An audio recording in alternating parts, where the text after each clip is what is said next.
made to you so special? Nothing. I'm just a kid from Brooklyn.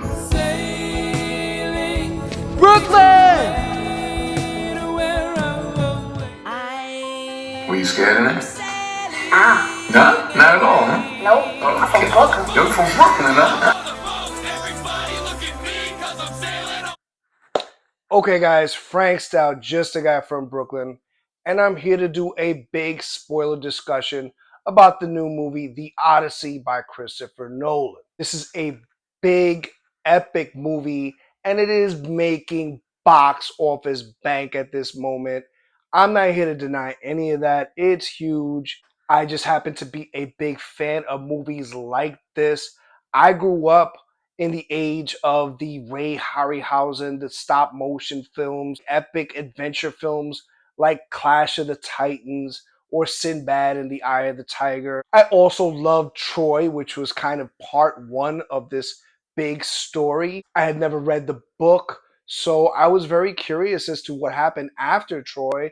So I was really excited about this. It's 2026, and so therefore, you're going to have people who complain about certain things. So I want to get some of that stuff out of the way quickly. Number one is the historic accuracy argument. The Odyssey is a Greek poem. It's not a true story. It's not something that actually happened. And so therefore, I really don't care about this argument. I don't care about the fact that in this version, the Greeks are wearing like Marvin the Martian helmets, which actually made me kind of laugh a little bit. I kind of made that connection quick. Next is the big casting arguments that have come out. Number one is there is no Greeks or Turkish representation here. Apparently, Troy in reality is based in Turkey, and obviously, this is a big Greek story.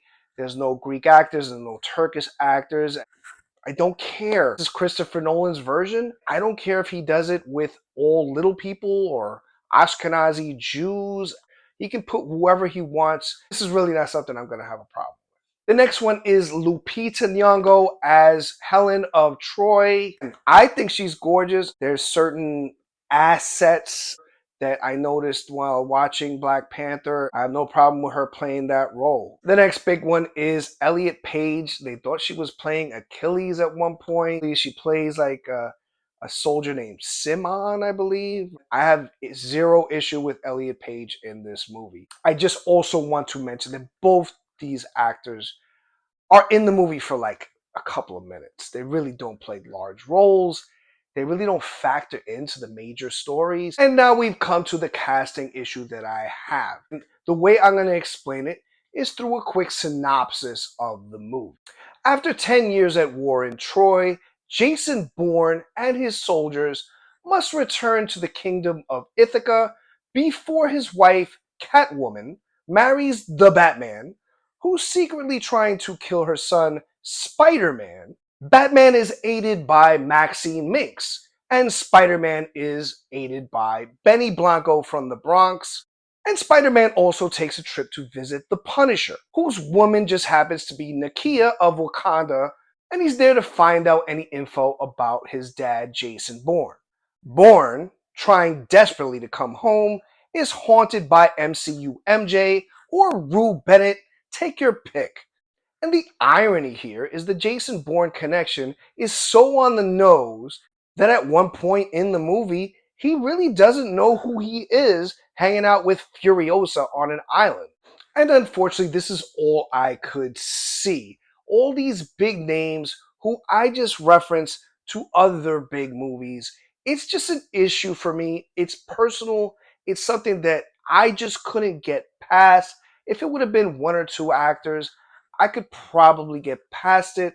But all I saw is little Spider-Man calling Jason Bourne dad. And it just was weird. I just couldn't get into that.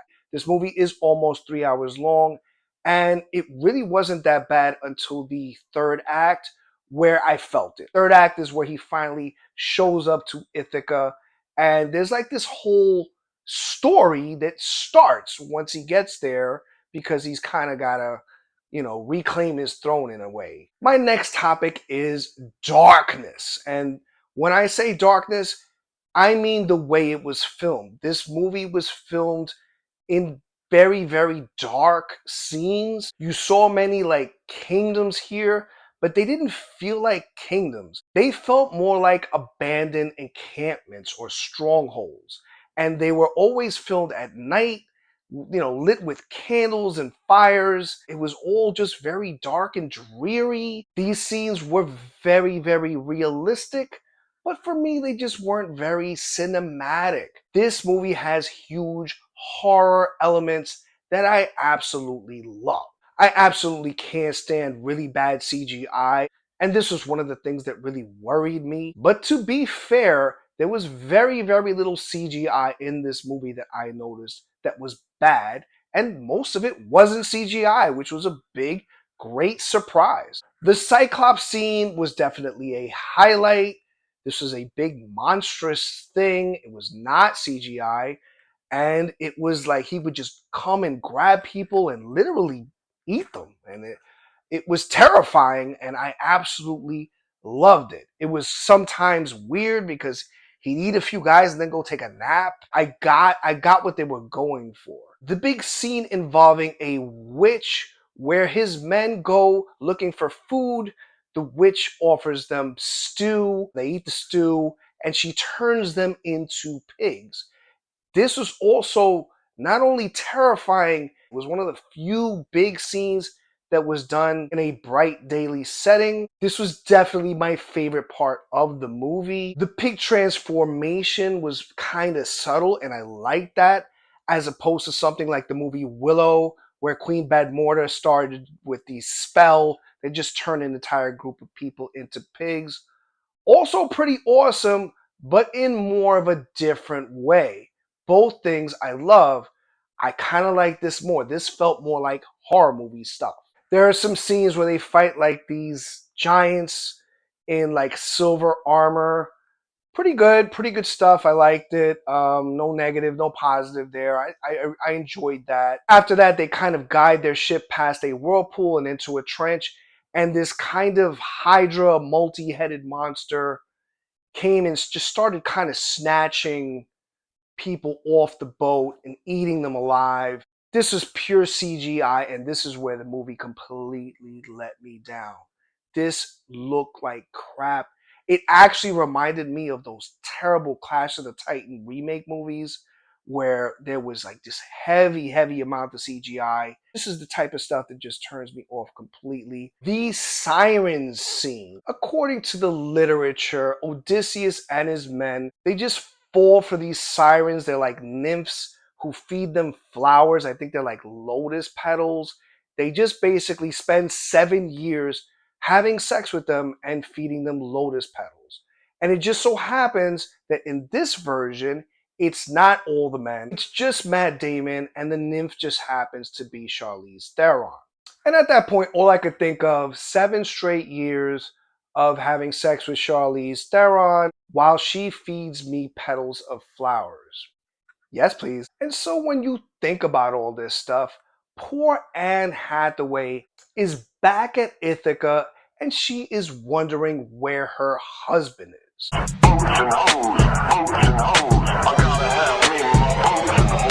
All I can say is Odysseus is very lucky that they don't have Love Island movie night back then, because yeah, he'd be cooked if you ask me. And so now we move on to the final act where Odysseus makes it home.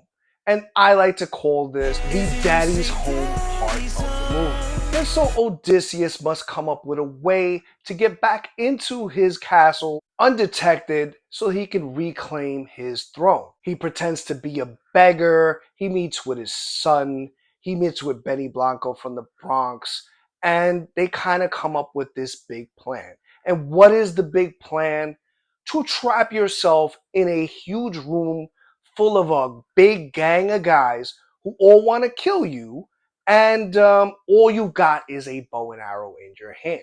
You're completely outnumbered.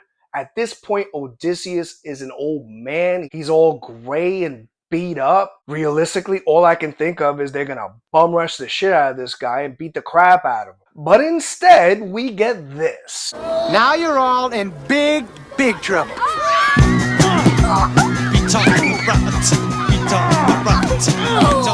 While surfing Instagram, I did see some posts where they did like an AI retro 70s or 80s version of this movie. At first, I thought it was a real movie. It looked fantastic. I was like, where can I find this movie? And so I'm conflicted here. Bottom line, I really wanted to like this. I wanted to love this. But I didn't. All the big names were a distraction, and I had some issues here and there, and I just couldn't fully get into it. And then you add an almost 3 hour runtime, and by the end of the movie, my bladder was ready to burst. And from those box office numbers, my opinion really means jack shit. It looks like people really love this movie. It looks like it's going to be this epic masterpiece. And you know what? More power to you. If you love this movie, hey, keep watching it. Keep watching it on the regular. I'm not going to do that. I'm probably going to go find my copy of Krull and go watch that. And at the end of the day, both of us are going to be happy, right? Only time will tell. My opinions have changed on movies throughout the years. So from the city that never sleeps, peace, baby. This is a Brooklyn-bound express train. The next stop is Brooklyn Bridge. Stand clear of the closing doors, please.